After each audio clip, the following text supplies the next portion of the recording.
and welcome to Let's Just Do This. I'm Margaret Wallace-Duffy, and beside me is my co-host, Mr. Todd Miller.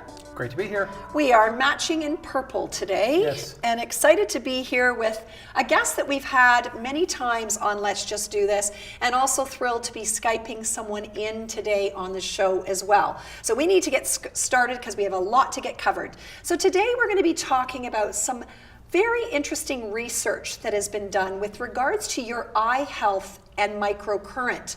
And with me in studio is Dr. Carolyn Teske, who has been on our show before, a holistic optometrist, my optometrist, and somebody who is committed to patient-centered care and education. Welcome, Dr. Teske. Thank you so much. And joining us on Skype from the University of Waterloo, Dr. Ben Thompson, who is professor at the University of Waterloo, Optometry and Vision Sciences. Welcome to the show, Dr. Thompson. Thanks for having me. It is fantastic to have you both here and to be able to talk about something that I'm learning more and more about, a collaboration when it comes to what I do and what we can do in optometry and now in research. So Dr. Teske, let's kick off our discussion with asking, it seems sort of unlikely that a massage therapist, an optometrist, and a scientific researcher would link arms. How is that possible? And let's talk about what we've been doing. Absolutely. It is amazing the difference that we can make when we work together. On a very long day of vision therapy training, I was away at conference and I had been exposed to microcurrent from you.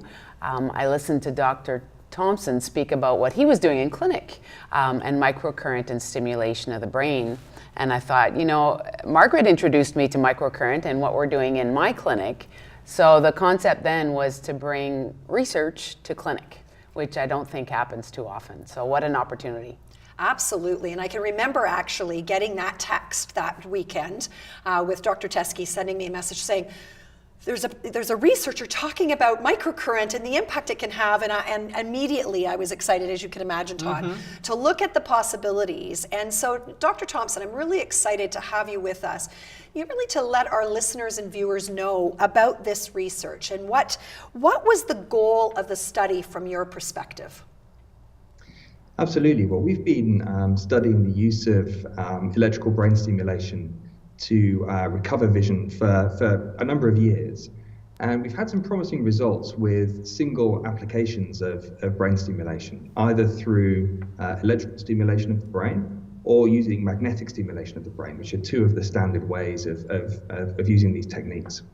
The next question we wanted to know is whether we could induce longer lasting effects by having multiple sessions of stimulation. And this is the clinically important question. From a neuroscientific perspective, we'd shown that we could manipulate vision using these techniques. Now we wanted to know if we could treat vision disorders.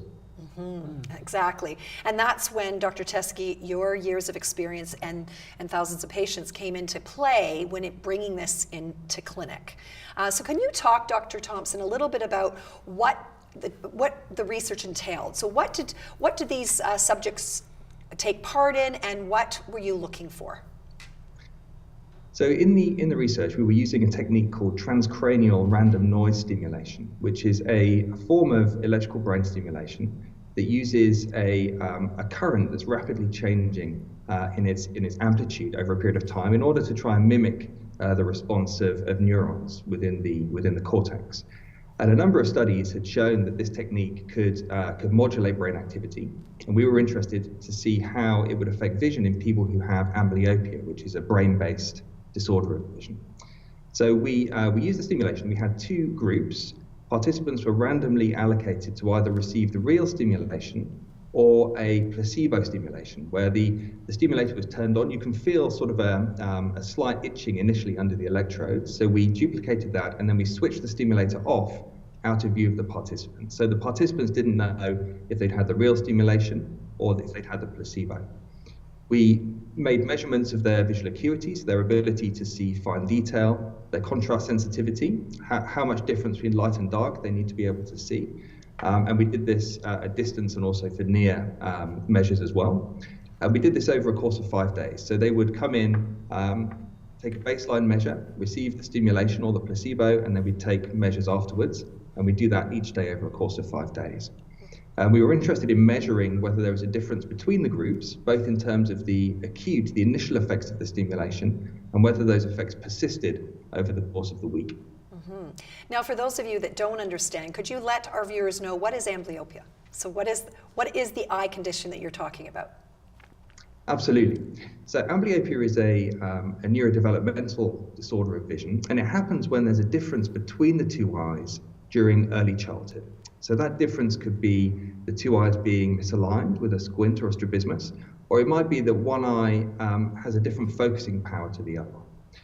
Now what happens is, over time, the brain develops so that information from the eye with the weaker or misaligned image is not processed correctly within the visual cortex, and that causes a loss of vision within the affected eye.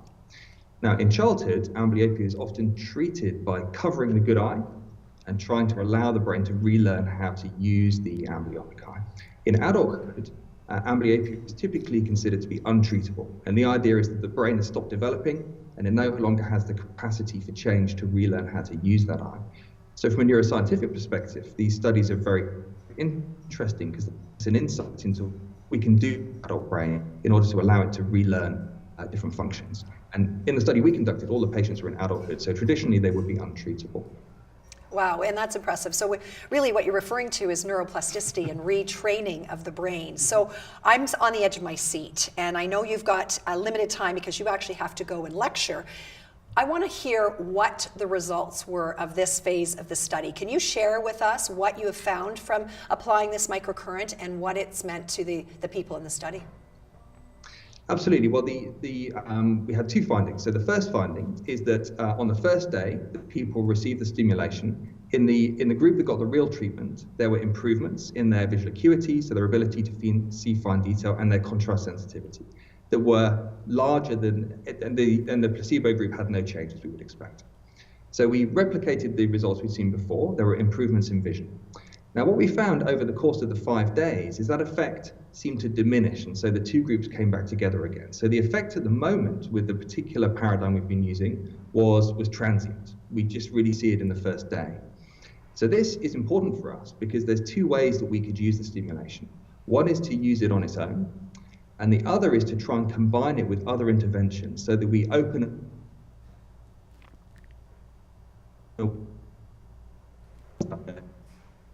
interventions. And so this study has guided us towards that second option. So just because this happens when we're using Skype sometimes, the really important part of your discussion, which you talked about what happened and what was important, can you just reiterate that for us, because it cut out a little bit and I want to make sure our listeners are hearing it.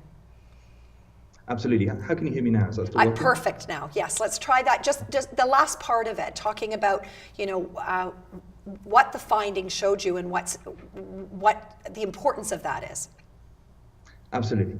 So we had two findings. The first is that for the first session, when people came in, there was an improvement in the group that received the real stimulation on all of our measures, and the group that received the placebo stimulation had no change, as we would expect. So that's seeing what we'd seen before and showing that it worked in a clinical setting.